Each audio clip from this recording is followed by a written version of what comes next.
Hey guys, Mike here. Today I'm going to talk about the best way to do a garage floor coating. So if you're thinking of putting any type of coating on your garage floor, this is the video you're going to want to watch from beginning to end. Now we use really good products here. We don't use big box store products. Those are second-rate products. They don't last as long. We actually grind off a lot of those and use this type of product we're going to be using. I'll talk about here a little bit later in the video. But before we get to that, if you're new to my channel and you've never watched any of my videos before or you've never subscribed, please consider subscribing. If you do, put new sub down in the comments and I'll enter you into a drawing to win some of the hoodies and t-shirts and hats and stuff that we have.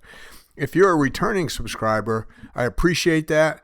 Thank you for watching my videos. Put returning subscriber in the comments and I'll enter you into a drawing to win some free gear that we wear. So the first step we always do is we always grind the concrete before we do anything else. This helps prep the concrete to accept the coating, opens the pores, it allows the coating to bond really well to the concrete, and then it also helps clean the surface too. Now we actually poured this garage floor about a year ago, so it's really good and smooth. We sawed the joints in it. Now when we do garage floor coatings on new garage floors like this that are basically anything less than 5 years old is my rule of thumb, I always have to honor the saw joints. Like we don't fill them in and make them go away. We have to honor them. So just in case you're wondering what to do with those joints. Now if it's over 5 years old and the person wants a seamless concrete floor, then I'll consider filling them in and, just coating right over them. And there's always a small chance that if the floor is still expanding and contracting, which usually after 5 years it's about done, but if it is, there's always a tiny little chance it could crack through the coating and right where the saw cut is. So that's why we kind of honor them if they're less than 5 years old. Now we're using this walk behind grinder that has a 10-inch diamond disc on it that we put on the bottom.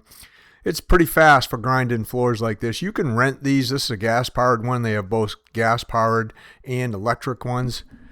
And it works pretty good for doing a floor. This took us, between doing the edges and cleaning the joints, and then Darren doing most of the grinding with this machine, it was about 2 hours. And this floor, it was 30 by 24 to give you an idea of just the size of this thing. That's kind of with three of us, working hand in hand, doing different things for the prep. So it's about 2 hours of prep work in a garage like this. And a lot of garages we do, like we're going to do a flake coating in here. And a lot of garages, you can flake those little knee walls too. You could go up the wall if you wanted. This person didn't want to do that. That we charge extra to do that. But that's what your floor should look like after you get done grinding it. And it's really important that you vacuum it clean. You don't want any dust in there at all. So go over it a couple times with a vacuum.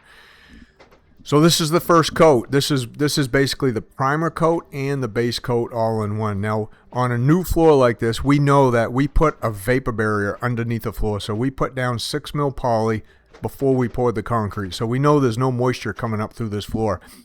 If you're not sure about that, if you think you have moisture issues, number one, you can test for it by just take a 2 foot by 2 foot piece of plastic or maybe even a small trash bag and tape it to the concrete, all four sides of it. Tape it down flat, leave it for 24 hours, and then peel it off the next day. If your concrete's darker under there, if there's any moisture under there, you'll know you have a moisture issue, and then you might have to remedy that before you do a coating like this. Now, they do make moisture blocker epoxy primers that you can put down that'll help with that, so you could check into that. And all this, like I have a course I made, step-by-step course that walks you through all the steps to do a garage floor coating like this.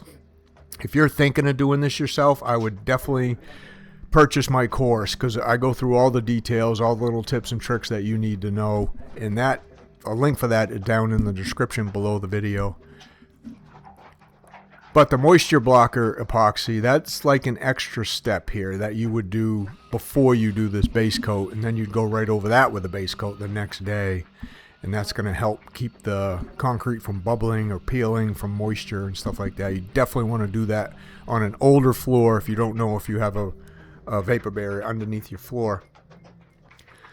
Now we're using a polyaspartic here. We use polyaspartics because we like the way how durable they are. We like how they install. They go down. They're easy to install. These newer polyaspartics. We flake right into them, and they cure up pretty fast. Like this is a 1 hour cure here, so you kind of have to know what you're doing with this one. But they do make different set times for these polyaspartics. So if you're brand new to this, I'd probably get the slow set one. This was the fast set one. We want to be able to flake into this and then scrape it, clean it, top coat it all in one day, because we're over an hour away from the shop. We don't want to have to travel back and forth, take 2 days to do something like this. By being able to do it in one day, we can help keep the cost down for the owner. Plus, we can get the project done in one day, obviously, and move on to another job the very next day. You can tint these base coats with multiple different colors. I go over in the course like what I use for a product, where I get it, where to get the tint, how much tint to put in it, and all that kind of stuff. So all that's covered in the course, in detail. And then how many gallons of this you put down per square feet. Like we have a certain coverage that we like for the base coat, certain coverages that we like for the top coat, and how much flake to purchase per square feet of floor. That's really important. You want to make sure that you have plenty of flake, that you don't run out right towards the end because you've broadcast maybe too much flake. So here I'm going to go start broadcasting the flake, and I know based on the size of the measurements of the garage, how much flake that bucket should cover, because we've done it so much, right? So that helps me, when I purchase the flake for a garage floor like this, I know just how much to purchase, and I don't under purchase or way over purchase. And then on my website, daysconcretefloors.com,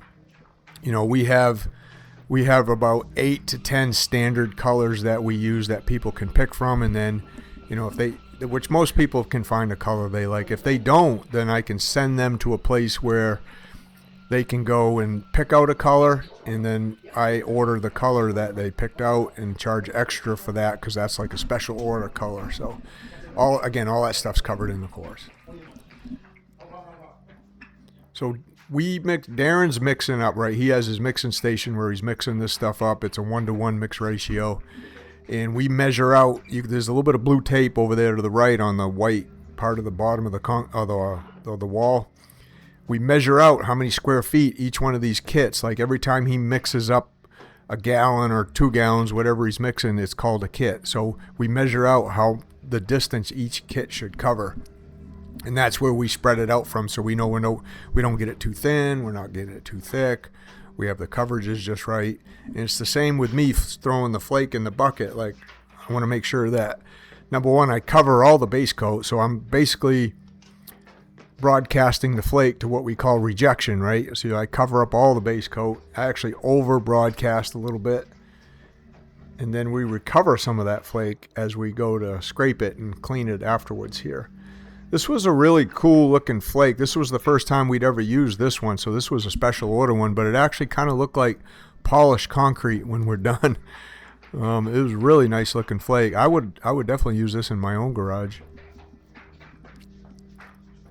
Now Luke and Darren, they're cutting in edges, right? They're spreading the product, staying ahead of me, and I'm just, we like to wait a certain amount of time after Luke here rolls out the base coat, let it tack up for a few minutes, and then we broadcast the flake into it.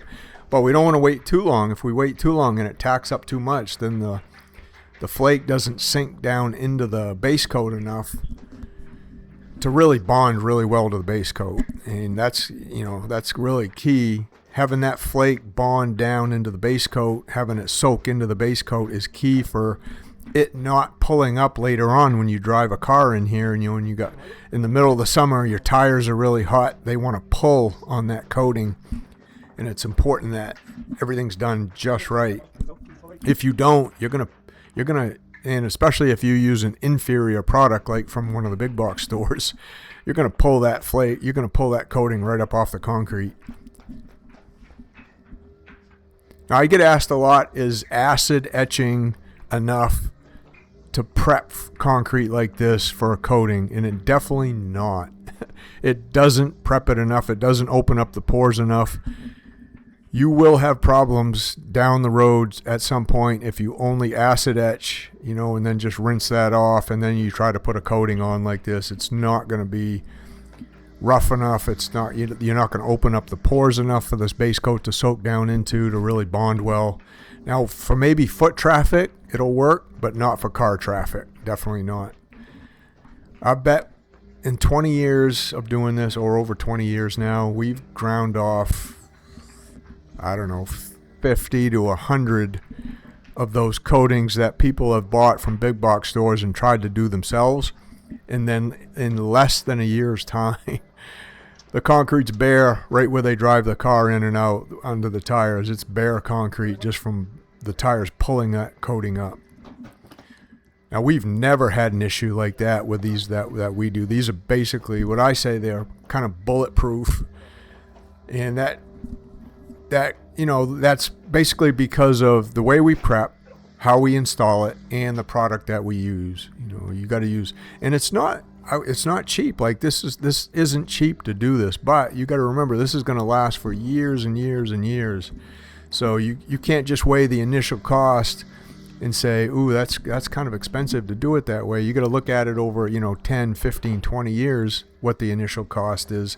And when you look at it that way, it's really inexpensive to do a nice coating like this. And this is going to look like a showroom, basically a showroom concrete floor after we're done and top coated. And this thing's going to be easy to maintain, easy to keep clean.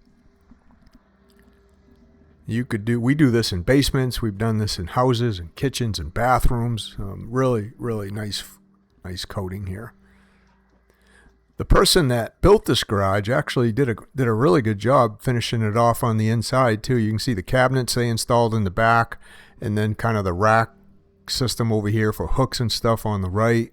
That's a pretty cool system. Nice, neat, and clean.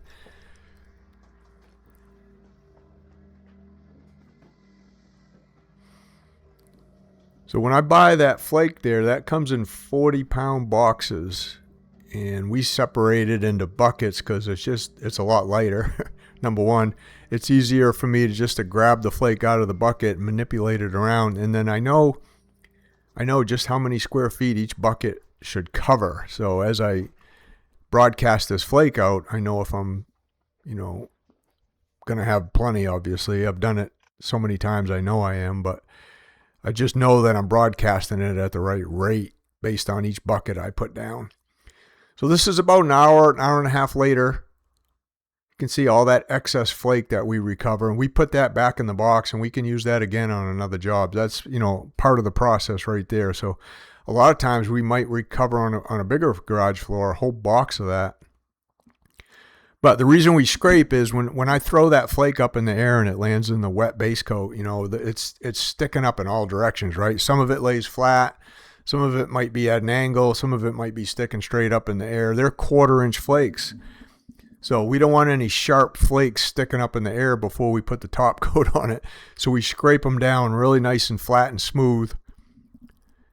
And then we top coat over that. So we'll recover that flake, keep it. Maybe we'll use it on another job.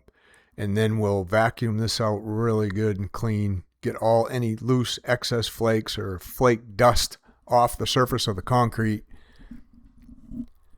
and then we'll be ready for the top coat. That vacuum we use over there, that red one over to the right, that's a commercial style type vacuum. We have 2 of those. We can hook them up to our grinders, but they also work really good to vacuum a floor like this versus just say a regular shop vac. That'll work, but the suction isn't anywhere near as good. So you may have to go over it 2 or 3 times versus going over it once with a really nice vacuum like this. And then the backpack vacuum, you can see I got on right there. We basically, I'll use that mostly just to do the edges and clean up around the edges. That way Luke can use the other vacuum and just start vacuuming the floor. It just gets us done a little bit quicker.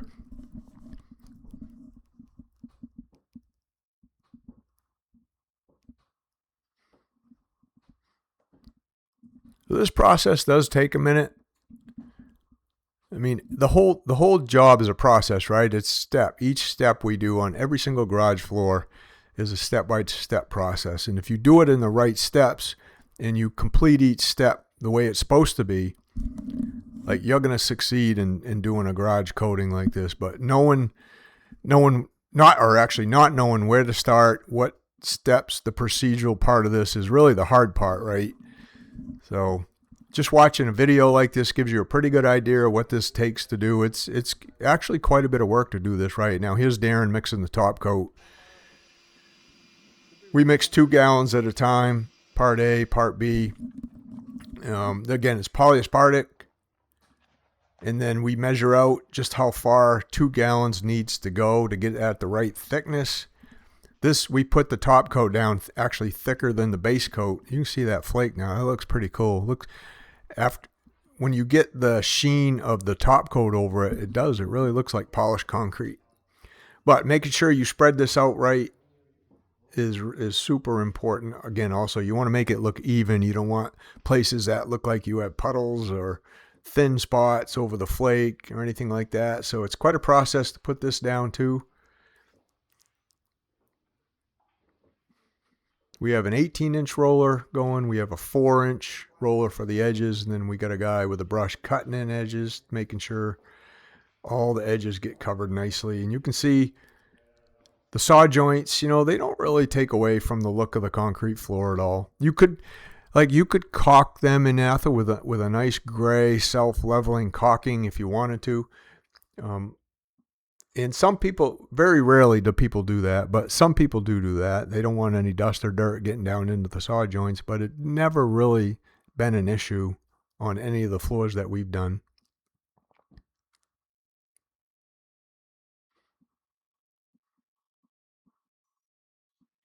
I go over that multiple times. Each time Darren mixes up a kit, like I spread that out, I'll go over it at least 3 times, and then this is kind of the finish roll I put on it as I do this to make sure it's all spread out nice and even.